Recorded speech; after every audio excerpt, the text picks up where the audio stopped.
WhatsApp guys, welcome to my channel. तो exercise 1.1 का आज मैं करवाऊंगी क्वेश्चन नंबर 3। तो क्वेश्चन नंबर 3 के तमाम parts one by one start करते हैं। तो पहला पार्ट है जिसमें कहा गया है the parameter P of a square as a function of its area A.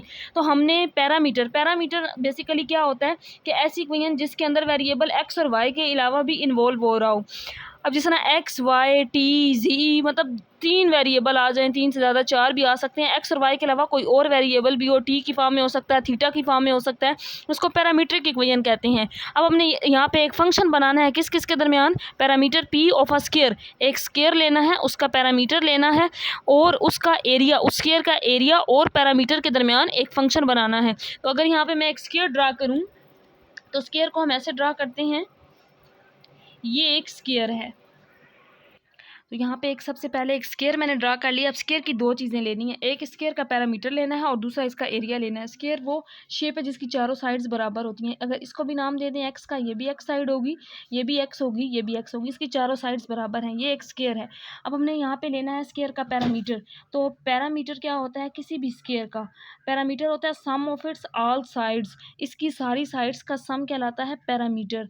तो parameter is equal to sum of all sides, तो तमाम साइड्स का सम कहलाता है पैरामीटर। तो सारी साइड्स का सम किया जाए तो x प्लस एक्स, चारों को हम ऐड कर देंगे तो जवाब आ जाएगा 4x। दो चीज़ें चाहिए, एक तो पैरामीटर और दूसरा एरिया।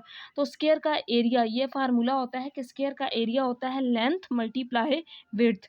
तो यहाँ पे हम एरिया निकालेंगे इसी फार्मूला से, लेंथ को विड्थ के साथ मल्टीप्लाई कर देंगे। तो यहाँ पे लेंथ भी x है और इसकी विड्थ भी x है। तो जब x से मल्टीप्लाई होगा तो एरिया आ जाएगा एक्स स्क्वायर। तो यहाँ से ये हमारे पास वैल्यू आ गई पैरामीटर की, जिसको हमने नाम दे दिया इक्वेशन नंबर 1 का। तो अब यहाँ से जब एरिया निकाला है तो यहाँ से हम अगर एक्स स्क्वायर है, स्क्वायर ख़त्म करने के लिए दोनों साइड्स पे स्क्वायर रूट ले लें तो एक्स की वैल्यू आ जाएगी अंडर रूट ए।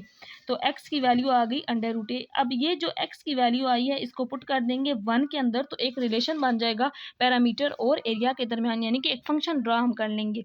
तो इसमें अगर पुट करेंगे तो p इज इक्वल टू 4, तो बच्चों x की जगह पे आ जाएगा अंडर रूट ए। तो यहाँ पे यही एक फंक्शन है, जिस तरह हम कहते हैं ना y is equal to F of X, के ये एक फंक्शन है y से x के दरमियान।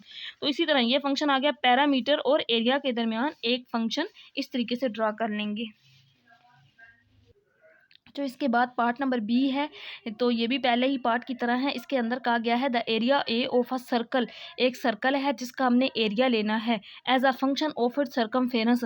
तो सर्कल की दो चीज़ें, एक सर्कल का एरिया और दूसरा सर्कल का सरकमफेरेंस, तो दोनों के दरमियान अब हमने एक फंक्शन बनाना है। तो मैं अगर एक सर्कल ड्रा करूँ तो हमें पता है कि सर्कल ये होता है, सर्कल की ये सारी बाउंड्री इसका सरकमफेरेंस कहलाती है। यहाँ से यहाँ सेंटर पॉइंट से फासला ये इसका रेडियस आर होता है। तो अब हमें सर्कल की दो चीज़ें चाहिए, एक तो एरिया ऑफ अ सर्कल चाहिए, दूसरा सरकमफेरेंस ऑफ अ सर्कल। फिर हम दोनों के दरमियान फंक्शन बनाएंगे। तो पहले हम यहाँ पे निकाल लेते हैं एरिया।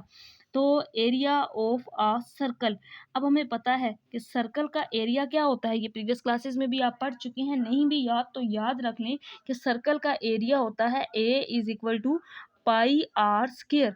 तो इसको हम नाम दे देंगे इक्वेशन नंबर 1 का। दूसरा हमें इसमें जो दूसरी वैल्यू चाहिए वो है सरकमफेरेंस ऑफ द सर्कल। तो अब हम लिख लेते हैं सरकमफेरेंस ऑफ द सर्कल। तो सर्कल का सरकमफेरेंस यानी कि सी, तो सरकमफेरेंस होती है इस सर्कल की बाउंड्री। तो इस सर्कल की पूरी बाउंड्री 2 पाई और इसका रेडियस आर। तो हम कहते हैं कि सर्कल का सरकमफेरेंस होता है C is equal to 2 pi r. अब हमने एक फंक्शन बनाना है एरिया और सर्कल के दरमियान, तो इस सरकमफेरेंस से हम सी की वैल्यू निकाल सकते हैं। तो सी किसके इक्वल आ जाएगा, सॉरी आर की वैल्यू निकाल सकते हैं, क्योंकि ऊपर आर आ रहा है, एरिया के अंदर पुट कर सकते हैं। तो आर आ जाएगा सी ओवर 2 पाई। इसको किसके अंदर पुट कर देंगे, पुट इन 1, सेम जिस तरह ऊपर प्रीवियस पार्ट में किया है। तो यहाँ पे 1 becomes A is equal to pi, यहाँ पे इक्वेशन नंबर 1 अब बन जाएगी पाई, आर की जगह पे सी ओवर 2 पाई, इसका ले लेंगे स्क्वायर। क्यों स्क्वायर लिया है, क्योंकि यहाँ पे आर का स्क्वायर था, तो इस वजह से बच्चों हमने इसका स्क्वायर ले लेना है। तो पाई एज इट इज़, और ये आ जाएगा C square over 4 pi square.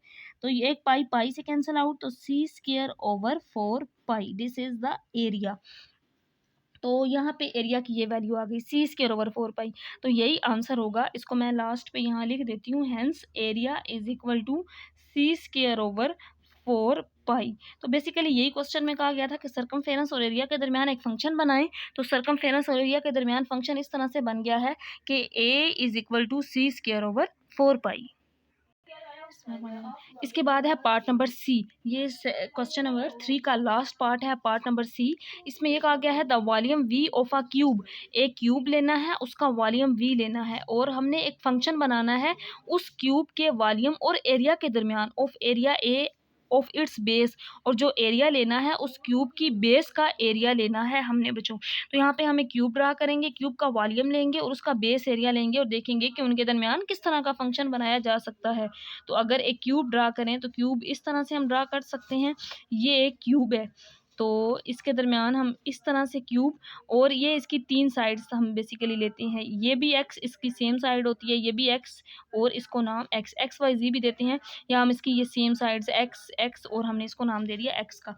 तो अब अगर हम इसका वॉल्यूम निकालें एज इन क्यूब, हमें पता है कि क्यूब के अंदर all sides are equal. As in cube all sides are equal. तो क्यूब के अंदर तमाम साइड्स इक्वल होती हैं, तो हम निकाल सकते हैं वॉल्यूम एक्स मल्टीप्लाई एक्स, इसकी तीनों साइड्स। तो ये आ जाएगा एक्स क्यूब। इसको हम नाम दे देंगे इक्वेशन नंबर 1 का। अब दूसरी चीज़ बच्चों हमें इसमें चाहिए कि वॉल्यूम हमने फाइंड कर लिया क्यूब का, और दूसरा हमें चाहिए area of its base. Base का जस्ट हमने एरिया निकालना है। तो ये सारी इसकी बेस है। जिस तरह स्केयर होता है ना स्केयर, तो इसी तरह ये जिसकी चारों साइड्स इक्वल आ रही हैं ये बेस है। अब स्केयर का एरिया हम पीछे वाले क्वेश्चन में कर चुके हैं। अगर मैं आपको दिखाऊं तो यहाँ पे हमने किया है, ये स्केयर था, स्केयर का एरिया निकाला है लेंथ मल्टीप्लाई विड्थ। तो वो भी बेस भी ऐसी ही शेप बन रही है, ये वाली, ये एक स्केयर एक रेक्टेंगल टाइप जिसकी मतलब ये चारों साइड्स बराबर हैं। तो इसका एरिया भी क्या होगा, इसकी लेंथ मल्टीप्लाई विड्थ होगी, तो इसका एरिया भी एक्स मल्टीप्लाई एक्स होगा। तो एरिया की वैल्यू आ गई एक्स स्केयर। तो यहाँ से अब हम एक्स निकालें तो एक्स आ जाएगा, दोनों साइड्स पे अंडर रूट लेंगे तो इसका और इसका, तो ये कैंसिल आउट हो जाएगा। तो एक्स की वैल्यू ये आ गई। इसको पुट कर देंगे 1 में ताकि एरिया और वॉल्यूम का एक रिलेशन बन सके। तो v is equal to X की जगह पे ये वाली वैल्यू पुट करेंगे, अंडर रूट ए का क्यूब। तो अब यहाँ से वॉल्यूम की वैल्यू क्या आ जाएगी, क्योंकि हमें पता है कि अंडर रूट की जो वैल्यू होती है वो 1/2 होती है, और ऊपर 3 है तो इस वजह से साथ क्या आ जाएगा 3/2। तो ये आ गई वॉल्यूम की वैल्यू।